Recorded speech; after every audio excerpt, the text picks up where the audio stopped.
Normally I do the greeting video at the door, but the dogs are kenneled because they go a little crazy when guests come over. So the guardians want to have a little bit of control. There you can hear them in. We have Penny, Micky, and Kevin. Kevin is a Corgi, and he is the dog that has nipped a couple times. Now Corgis are herding breed, and they do nip to correct. And so a lot of times we'll talk about this off camera, the reasons why a dog thinks it's appropriate to nip. But right now in this video, what I'm going to do is I'm going to go meet the dogs, and I'm going to show you how you can let your dogs out of a kennel in a structured way so they don't explode out, because the energy the dog has before you leave the house on a walk or before you let them out of the kennel is the energy they're going to carry with them. So if we can get them to calm down before we let them out, we have a much better result. So if you want to follow me, we're going to go and meet the dogs, and we'll release them. So we have 2 Corgis and a Sheltie, is that it? Yes. All right. Hello. And this is Kevin. This is Kevin. All right. Now Kevin is pretty relaxed. You can tell. Well, he's not super anime. Can you get Kevin in the shot? You can see his ears are back. He's not moving super fast. He's meeting with his nose, which we like. But his energy is calm. This is Micky. Yes. Micky's energy is a little bit higher strung. So what I like to do is if you just let the dog out, and you might come a little bit closer, you let the dog out, they kind of have to explode out of the kennel. So what I do is I let the dog understand just because the kennel door is open doesn't mean you have permission to leave. Now normally I'm standing up. Yes, I know you're a Sheltie. You're meant to bark. But because he's a little guy, I'm going to get down on the ground. So what I'm doing is opening him, and I'm waiting for his energy to be a little bit more settled. Now it's already calmed down considerably. I can see that he's meeting me with his nose, which is how dogs should meet each other. If they meet by eyes, a lot of times that's where you get this barking, and that's what this is. This is frustration. I can't sniff you. So I'm waiting for an SIT. I'm spelling it out so that the dog doesn't do it on command. If I tell the dog to do it, it doesn't signify anything. If I wait for the dog to do it on her own, and then I let her out, what I'm saying is when you take a more subordinate, more relaxed posture, that grants you freedom.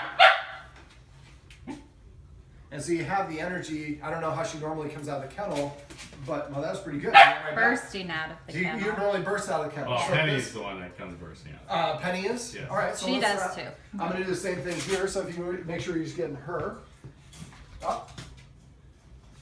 Now you can use this to your advantage, kind of keeping it here to block. There we go. And their instinct is just to rush out because normally they're in a hyper-excited state of mind. We come and open the door. We want to free them as quickly as we can, but that's the energy they carry with them. So now I can open a little bit further. I'm using my legs to block. And again, I'm just waiting. This is kind of like what when we have, if you're a parent watching, you have kids, your kid does something you like, you make a big deal out of it. You reward that, you emphasize that, you're hoping that the child will continue doing that. We can do the same sort of thing for dogs. What I'm doing is waiting for her to SIT. As soon as she does, I'll take that step back. So that tells her with enough repetition, whenever I sit in the kennel with the door open, that gets me freedom out of the kennel. And after you do it more and more, the dog starts sitting in the kennel as you approach, and they just sit and wait.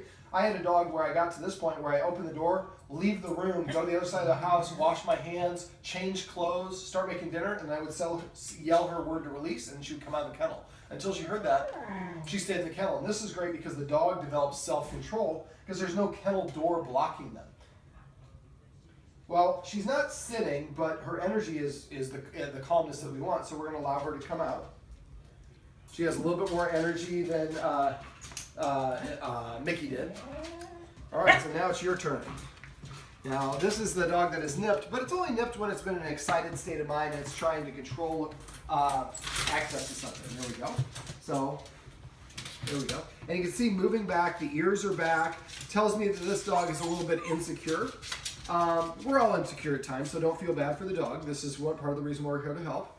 And so you see, energy is nice, but it's a little bit too calm. I guess that's a better problem to have than others. But we want our dogs to be confident and calm, not insecure and calm. So now I'm going to back away, let her come out. And again, we have a nice, much more relaxed energy. So if you do have dogs and you kennel them, this is a great way to release them from the kennel. This is a little bonus video on how you can release your dogs from the kennel in a way that helps them stay calm and balanced.